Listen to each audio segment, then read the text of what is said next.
Hey everyone, and welcome back to week 3 of Living Out the Mind of Christ.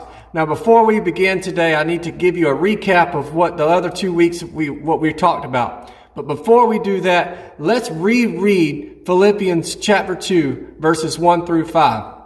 It says this: "Fulfill my joy by being like-minded, having the same love, being of one accord, and being of one mind. Let nothing be done through selfish ambition or conceit, but in lowliness of mind, let each esteem others better than themselves. Let each of you look out not only for his own interest, but also for the interest of others. Let this mind be in you, which was also in Christ Jesus."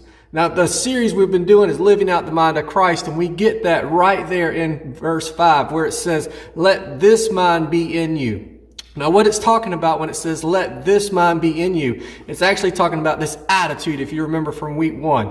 This attitude of Christ needs to be in you. Now, this mindset of Christ has 3 attitudes that we need to talk about. All right? And we find them throughout the verses in Philippians 2. The first attitude is unity, and we found that in verse 2. It says, "Fulfill my joy by being like-minded, having the same love, being of one accord, being of one mind." So Philippians 2:2 tells us that we all need to be in unity because we're working for the same purpose, and that is to glorify God. The second attitude that we discussed was humility. And we find humility in verse 3 when it says, "Let nothing be done through selfish ambition or conceit, but in lowliness of mind let each esteem others better than themselves." Now, lowliness means humility. And the selfish ambition that it says that we must not have, it means to do something just for the sole purpose of personal gain. And I use the example of a stereotypical politician, where they're out meeting people, they're trying to be nice to people, they're talking with people only just to get a vote. That is what self-ambition is. The second is conceit, and this is just to do something just for the simple purpose of getting applause from man. All right, and to make it relatable to you, it would be you taking a picture on Instagram, or you trying to get that best picture or that best TikTok video just to get followers and just to get likes. Okay, the third thing that we need to talk about, and the third attitude, and we'll find it in verse 4, is selflessness. All right, so let's read verse 4 first. It says, "Let each of you look out not only for his own interest, but also for the interest of others." Now here in verse 4, we're not explicitly told the exact attitude as we were before, but we can see the attributes of this attitude. All right, selflessness. It doesn't come out and just say it, but actually what this verse does do is it gives us a direct instruction to do a certain action. But take notice that it gives 2 commands. All right, it gives a negative command and a positive command.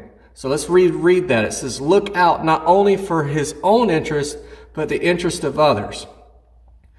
This look, the term look, when Paul wrote that, the original Greek terminology that he used would be equivalent to today's word of scope or telescope. So when Paul wrote this, he had the intention in mind of a very focused or concentrated effort. So Paul is stressing the need to constantly and continually to be studying others. So we, the observers, will not be successful if we attempt to understand their actions by only taking a general glance at their lives or by a cursory reading of the scriptures. It takes a constant and continual examination. So let's take that word telescope or scope, the word that Paul used, the Greek terminology for look. Just imagine if we were to look at the moon. When we look at the moon, you might just see a big ball of light. But if you look through a telescope, you can see all the complexities and the intricacies of the moon itself. And there's actually mountains on the moon from the craters that are the asteroids hitting and causing the craters there. So further looking into the moon in purposeful concentration, we notice all kind of things about the moon. That is what Paul is stressing here in this verse that we should do as Christians. We shouldn't just take a first glance at people. We should have a concentrated look to people. We should constantly be watching them and observing them, but more so take interest in them. Now, this interest is not just finding out what their hobbies are or what they like or what they prefer.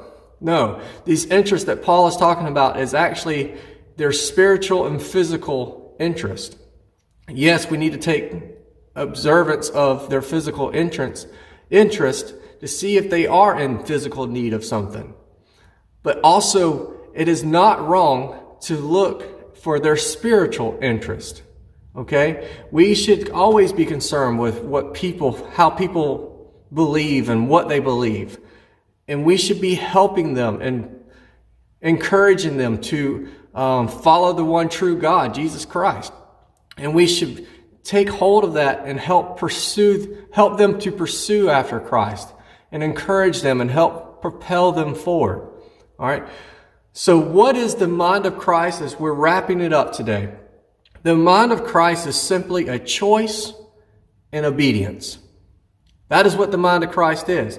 It is the mind of Christ is the choice and the obedience of cultivating unity, as we saw in verse 2, humility, as we saw in verse 3, and now selflessness, as we saw in verse 4. So I encourage you today, take interest in those around you, a concentrated interest in them. Don't just take a first glance. Really get to know the people around you. Speak with them, show concern, and help them spiritually and physically.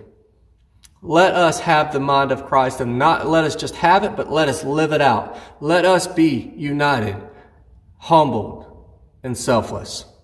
Thank you for watching, and I'll see you soon.